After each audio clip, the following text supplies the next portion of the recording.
योग वशिष्ठ उत्तर रामायण 907। जय श्री वशिष्ठ मुनि। ज्ञानी ने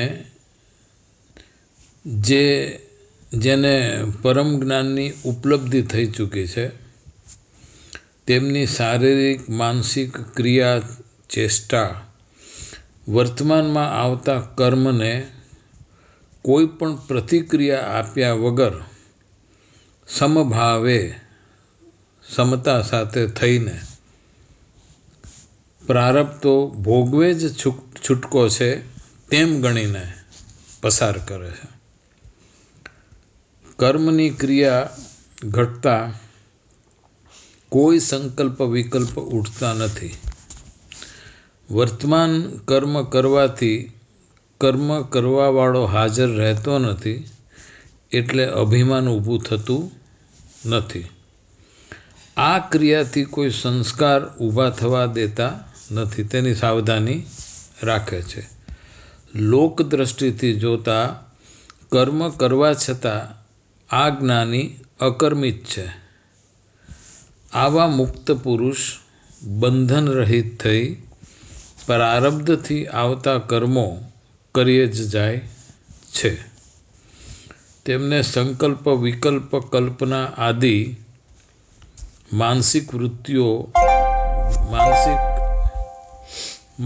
वृत्तियों वीटळायेली होती नहीं। बहारनी वृत्ति विषयों संबंधी ते तटस्थ रहे छे।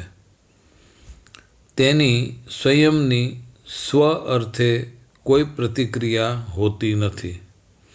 ज्ञानी कर्मनी प्रशंसा करता नहीं। कर्म स्वभावे फलदाता छे तेथी तेमा रुचि के मोह राखता नहीं। संसार पार ने पामी गया ओळखी गया के कर्म में प्रीतिज दुख तथा जन्म मरणना फेरानुं कारण बने छे तेथी तेमा मोह शेनो। अज्ञानी पुरुषो कर्म में मोह करी बंधन में पड़े छे। कर्मनु आचरण करी तेनी प्रशंसा करे छे। कर्म करे छे फल बांधे छे अने दुखालय में आवन जावन चालू रहे छे। मांसभक्षी जीवो मांसनो टुकड़ो जोता ज हरणफाळ भरी तराप मारे छे तेम अहंकारी मोहित थयेला जीवो इंद्रियों द्वारा विषयों बुद्धि मानस ने मोकलता आ तराप मारी अहंकार जे छे ए विषय भोगवे छे तथा वारे वारे भोगवटो करवा मागे छे। पछीथी तेमाथी ऊभी थती विकृति विकार ई बंधन करावे छे। विवेकी पुरुष गीताजी अनुसार आचरण करे छे के इंद्रियों में वर्ते छे मारे शुं एटले इंद्रियों में आँख जोवानुं काम करे तो करे परंतु दृश्य जोया पछी ज्ञानी प्रतिक्रिया आपता नहीं एटले इंद्रियों तेना फरज में अने तेना नियम में रहीने काम करे छे। अहीं कशी ज घटना घटती नहीं। आम ब्रह्म परायण थईने रहे छे। ब्रह्म जगत आखा में व्याप्त छे। ब्रह्म जगत आखा में व्याप्त छे। कशुं ज तेना वगरनुं नहीं। तेनो ब्रह्मांड में अभाव ज नहीं। योग सदाचार विवेक थी सभर पुरुष ने जगत मात्र केवल ब्रह्म रूप ज देखाय छे लागे छे अने वर्तन थाय छे।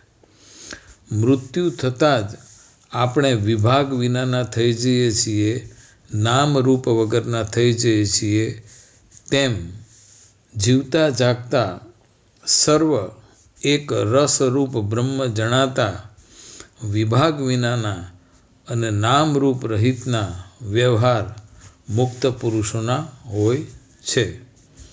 आ व्यवहार पण मिथ्या छे परंतु सत्यनो आभास चोक्कस करावे छे।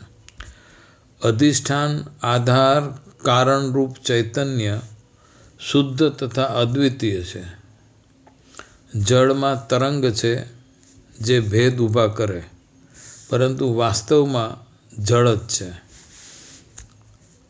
સમુદ્રમાં ફીણ થાય, પરપોટા થાય, પણ બધું સમુદ્ર જ છે. આકાશ આકાશ છે અને રહે છે, પરંતુ દિશાઓ ભેદ ઊભા કરે છે. આમ પરમ તત્વ પરબ્રહ્મ જ છે. સૃષ્ટિ અભિન્નતાથી અભેદ રીતે તેમાં અસ્તિત્વ ધરાવે છે.